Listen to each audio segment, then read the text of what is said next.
Hello everyone, a very good afternoon to all of you and welcome to physical science पेफी classes. Friends, जैसा कि 30 नवंबर को NVS का miscellaneous teachers का जो एग्ज़ाम हुआ था, उसमें जो कॉमन पेपर हिंदी, इंग्लिश और आईसीटी टीचिंग एप्टीट्यूड, रीजनिंग और एक और था जनरल नॉलेज, इन सब का क्वेश्चंस मैं आज आप लोगों को बताऊंगा कि क्या क्या क्वेश्चन आया था, पैटर्न कैसा रह रहा है क्वेश्चंस का। और तो और जिनके लिए जो एग्ज़ाम पीजीटी का 15 दिसंबर को देने वाले हैं, उनके लिए काफ़ी बेनिफिशियल होने वाला है। बिकॉज आप लोगों को एक तरीके से आइडिया लग जाएगा कि क्वेश्चंस का पैटर्न कैसा है, किस लेवल का क्वेश्चन पूछा जा रहा है। तो आप लोगों को एग्ज़ाम में थोड़ा सा फ़ायदा होगा, क्योंकि आपके पास अभी 15 दिन का टाइम है। और तो और उन मित्रों के लिए भी बहुत अच्छा होने वाला है, वो अपने क्वेश्चंस को इवेलुएट कर सकते हैं कि उन्होंने कितना क्वेश्चन सही किया है और कितना क्वेश्चन जो है गलत किया हुआ है। तो ये दोनों लोगों के लिए काफ़ी बेनिफिशियल होने वाला है।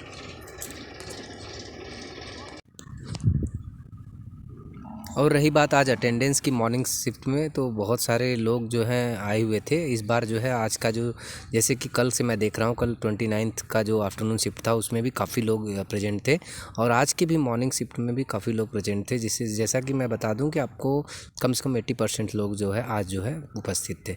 तो सो फ्रेंड्स, जो हिंदी का जो पेपर था, जो कॉमन पेपर था, उसमें क्या क्या क्वेश्चन आए हुए थे तो आप देख सकते हो। जो समास आया हुआ था, एक क्वेश्चन था समास था, उसमें तिमाही आया हुआ था, पूछा था कि तिमाही जो है कौन सा समास है, तो इसमें द्वंद्व समास था। इस तरीके से एक क्वेश्चन आया था मेघ। मेघ मतलब जो बादल होता है, बादल का पर्यायवाची पूछा था कि पर्यायवाची जो है कौन सा नहीं है, तो उसमें एक वारिज वारिज वर्ड था जो कि इसका पर्यायवाची नहीं था। तो ये वारिज किसका है, आप कमेंट बॉक्स में बताएंगे कि वारिज जो है किसका पर्यायवाची शब्द है। इस तरीके से कौन सी संधि गलत है पूछा था, तो उसमें ऐसे ही व्यंजन संधि एक था, तो व्यंजन संधि एक गलत था, लगभग ऐसा ही था कुछ क्वेश्चन। तल्लीन का होता है संधि विच्छेद तत् धनलीन। तो इस तरीके से मैचिंग का था क्वेश्चन है संधि का। और गद्यांश जो है ना, गद्यांश जो है जिनको पास होना है ना, 4 नंबर लाने हैं, 40% जो लाने हैं 10 में, तो उसमें क्या है, गद्यांश को अगर आप अच्छे से पढ़ो, 10 मिनट कम से कम गद्यांश को पैसेज जो है पढ़ने में टाइम अपना स्पेंड करिए, और ये 5 के 5 क्वेश्चन जो है अटेम्प्ट कर डालिए। और आपका यदि यही सही हो जाता है ना, पाँचों क्वेश्चन, तो आप जो है बहुत बढ़िया से आप पास हो जाओगे हिंदी में। इनफैक्ट जो है, जो क्वेश्चन का लेवल अगर बात करें तो ये एक तरीके से मॉडरेट, मैं कह सकता हूँ कि मॉडरेट टू लो था। बहुत ज़्यादा न तो टफ था न तो हार्ड था। ठीक है, तो ये था हिंदी का पेपर जो कॉमन था इस तरीके से। और रीजनिंग में देखिए फ्रेंड्स, रीजनिंग बहुत ही ईजी आई थी। अगर आपका सही, अगर थोड़ा सा भी प्रैक्टिस किए हैं रीजनिंग की, तो आप, मैं कह रहा हूँ 10 में से 10 स्कोर कर लेंगे। बहुत ईजी रीजनिंग थी। उसमें से देखिए एक क्वेश्चन आया हुआ था कि जैसे सीरीज़ का क्वेश्चन था कि 0 था, फिर 7 था, फिर 26 था, फिर 124 था, यहाँ 215 था। हाँ, यहाँ पर 215 था। तो इसमें पूछा था कि यहाँ पर जो है कौन सा जो अंक है वो आएगा। तो इस तरीके से आप देखोगे तो यहाँ पर एक पैटर्न है जो फॉलो कर रहा है। 2 का क्यूब करेंगे तो 8 आ रहा है, 8 - 1 बराबर 7। इस तरीके से यहाँ पर 26 का देखेंगे तो 26 जो था किसका पैटर्न है, 3 का है। 3 का क्यूब करेंगे, यानी 2 का क्यूब करना है, फिर 3 का क्यूब करना है, फिर -1 कर देना है। तो 4 का क्यूब करेंगे तो फिर 64 आ जाएगा। 64 - 1 करेंगे तो यहाँ पर 63 होगा। आप लगा कर देखेंगे और इस तरीके से आपको पता चल जाएगा। इस तरीके से एक क्वेश्चन और था, वाई था, आर था, यल था, जी था, और यहाँ पर जो है सी आएगा। देख लीजिएगा आप लोग कैसे आएगा, क्योंकि इसमें जो है 4 का गैप है। यहाँ पर देखिए जी और यल के बीच में 4 का गैप है, यहाँ 5 का गैप है, यहाँ 6 का गैप है, तो यहाँ से 3 का गैप होगा। तो इस तरीके से आप देखेंगे, लगाएंगे तो बहुत इजी था। एक बार पैटर्न समझ में आ जाता है तो लग जाता है क्वेश्चन। नेक्स्ट क्वेश्चन था कि ये क्वेश्चन जो था थोड़ा सा लेंदी था, बट बहुत इजी क्वेश्चन था। एक आदमी है, एक लड़का है, जो कि नॉर्थ ईस्ट की तरफ फेस करके खड़ा है। ठीक है, यहाँ से 135 डिग्री जो है क्लॉकवाइज जो है वो घूमता है, टर्न करता है। तो फिर उसके बाद क्या करता है, 225 एंटी क्लॉकवाइज टर्न करता है। तो इस तरीके से क्वेश्चन था। मान लीजिए नॉर्थ ईस्ट है, तो नॉर्थ ईस्ट में यहाँ पर खड़ा है फेस करके, और फिर उसके बाद ये करता क्या है, 135 डिग्री क्लॉकवाइज टर्न करता है। तो 135 डिग्री कहाँ पे होगा, यहाँ पर होगा, समवेयर हियर। तो यहाँ पर हो जाएगा। फिर 225 डिग्री जो है एंटी क्लॉकवाइज टर्न करता है, यानी कि 225 डिग्री जो है यहाँ पर होगा, क्योंकि यहाँ से यहाँ तक 180 डिग्री प्लस 45 कर दीजिए तो 225 आएगा। तो इसका अभी पूछ रहा है कि प्रेजेंटली जो है किस डायरेक्शन में उसका फेस है। तो यहाँ पर आप देख सकते हो कि नॉर्थ वेस्ट की तरफ इसका जो है प्रेजेंटली जो है फेस है। इस तरीके से क्वेश्चन था, बहुत ईजी था क्वेश्चन। और एक क्वेश्चन ये भी था कि वेन डायग्राम टाइप का था क्वेश्चन, कि वीमेंस है, वाइफ्स है और सिस्टर्स है। उसमें इस तरीके से भी एक बना हुआ था डायग्राम। रिलेशंस निकालने थे, और जो कि करेक्ट जो ऑप्शन है उसमें ऐसा था, क्योंकि सारी वीमेन जो है, वीमेंस के अंदर ही वाइफ्स होती हैं, और ये दोनों जो हैं वाइफ्स और सिस्टर जो हैं सारी वीमेंस हैं। तो कुछ वीमेंस जो हैं सिस्टर्स भी हो सकती हैं, कुछ सिस्टर जो हैं वीमेन भी हो सकती हैं, इसलिए जो पैटर्न ये लगाए होंगे उनका करेक्ट होगा।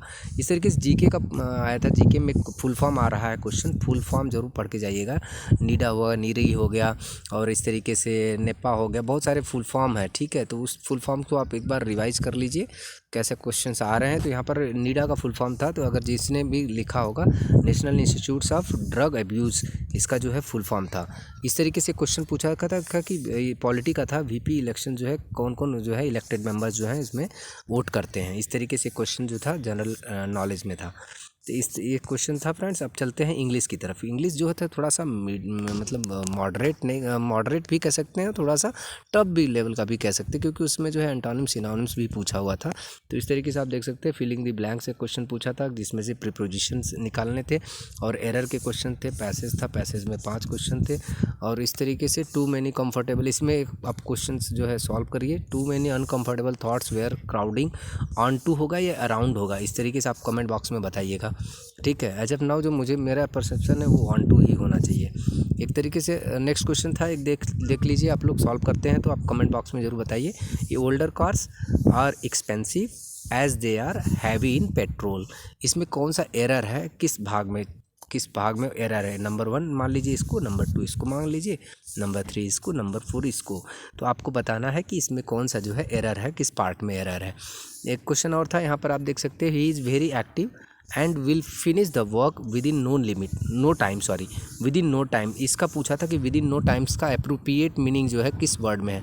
तो इसमें 2 ऑप्शन मैं बता दूँ, एक में था विदाउट टेकिंग टाइम, इसका मीनिंग पूछा था। विद इन नो टाइम का मीनिंग क्या होगा ऑप्शंस में, एक था विदाउट टेकिंग टाइम, और दूसरा था नो टाइम। इस तरीके से 4 ऑप्शंस थे, ठीक है। एक तरीके से एक क्वेश्चन और था कि not sit close to the TV set, इसमें आपको बताना है कि कौन सा जो है एरर है। Close to the TV set में क्या एरर है बताएंगे आप लोग। इस तरीके से आईसीटी का जो क्वेश्चन आया था बहुत ही टफ तो नहीं कह सकते, लेकिन मॉडरेट मीडियम लेवल का था। उसमें एक एएलयू का फुल फॉर्म पूछा था, एरिथमेटिक एंड लॉजिकल यूनिट, ठीक है। और टेस्ट बोल्ड करने के लिए कौन सा जो है शॉर्ट की जो है, जो कीबोर्ड में जो शॉर्ट की जो बने होते हैं ना, शॉर्ट की कौन सा दबाएंगे कि जो है टेस्ट जो है आपका जो है बोल्ड हो जाएगा। तो इस जो शॉर्टकट वाले हैं ना कीबोर्ड के, इसको आप ज़रूर पढ़िएगा, क्योंकि इससे 2-3 क्वेश्चन थे, ठीक है। एक क्वेश्चन पूछा था कि किस मतलब वीडियो कॉन्फ्रेंसिंग में अगर आपको करना है तो आप किस पावर पॉइंट प्रेजेंटेशन में, एमएस पावर पॉइंट प्रेजेंटेशन का यूज़ करेंगे या किस में क्या करेंगे, ठीक है। तो इसमें क्वेश्चन था समवेयर ऐसे ही था।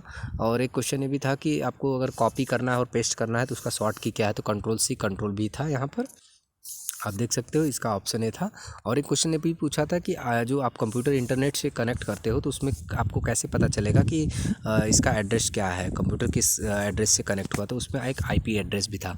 और एक क्वेश्चन था कि टेक्सुअल इनपुट जो है कंप्यूटर का, टेक्सुअल जो इनपुट होता है कंप्यूटर में किसके थ्रू नहीं होता है, नहीं पूछा था। तो उसमें जॉयस्टिक है, joystick is functioning only for indication, ठीक है। बट ये जो है इसमें यही ऑप्शन था। और एक क्वेश्चन था कि सॉफ्टवेयर जो है कौन सा सॉफ्टवेयर नहीं है, तो उसमें यूनिक्स ऑप्शन था, लिनक्स था, विंडोज़ था, और एक एज था। और इसमें आपको बताना है कि कौन सा जो है सॉफ्टवेयर नहीं था, ये आप उसमें बताएंगे कमेंट बॉक्स में, ठीक है। इस तरीके से क्वेश्चन था फ्रेंड्स। ये था हिंदी, इंग्लिश, जनरल नॉलेज और रीजनिंग, ये सब सारे जो कॉमन पेपर है जिनका 15 दिसंबर को एग्ज़ाम है पीजीटी का, वो उनके लिए एक तरीके से बढ़िया है कि कम से कम वो एग्ज़ाम जाने से पहले एक बार क्वेश्चंस का पैटर्न देख लें कि कैसा क्वेश्चन आता है, उनके लिए बहुत बेनिफिशियल होगा। और तो जिनका जो आज एग्ज़ाम दिए थे मिसलेनियस टीचर्स के, आर्ट्स हो गए, लाइब्रेरी साइंस हो गए, म्यूज़िक हो गए, पीटी मेल एंड फीमेल हो गए, तो उनके लिए भी एक तरीके से पता चल जाएगा कि उनका लेवल जो है एग्ज़ाम का, मतलब कितना क्वेश्चन उन्होंने सही किया और क्या था। जैसे ही अब कल मैं बनाऊंगा, जो वीडियो बनाऊंगा फ्रेंड्स, मैं एक वीडियो बनाऊंगा जिसमें आपका कट ऑफ के बारे में बताऊंगा कि मिसलेनियस कैटेगरी टीचर्स में क्या कट ऑफ जाने की संभावना है। जो कि आज का जैसा क्वेश्चन पैटर्न था उस हिसाब से मैं देख रहा हूँ कि थोड़ा सा tough level, moderate to tough कह सकते हैं कि ये क्वेश्चंस थे। बहुत लोगों का जो है, अगर जिनके मान लीजिए हिंदी, इंग्लिश और रीजनल लैंग्वेज में जो भी क्वालिफाई करेंगे वो जो है समझ लीजिए कि 50-50 चांस है कि वो जो है अगर कितना भी ख़राब से ख़राब उनका पेपर गया होगा तो उनके पास जो है चांसेस हैं इंटरव्यू कॉल के लिए एटलीस्ट। बाकी जिनका जो है पेपर जो है ख़राब हो गया है, इंग्लिश और हिंदी में फेल हैं, जिन्होंने अच्छा नहीं कर पाया, उनको निराश होने की ज़रूरत नहीं है। वो अभी केवीएस की वैकेंसी बहुत बम्पर वैकेंसी आ रही है, एलटी यूपी में एलटी ग्रेड की आ रही है वैकेंसी, और आप उसके लिए तैयारी कीजिए।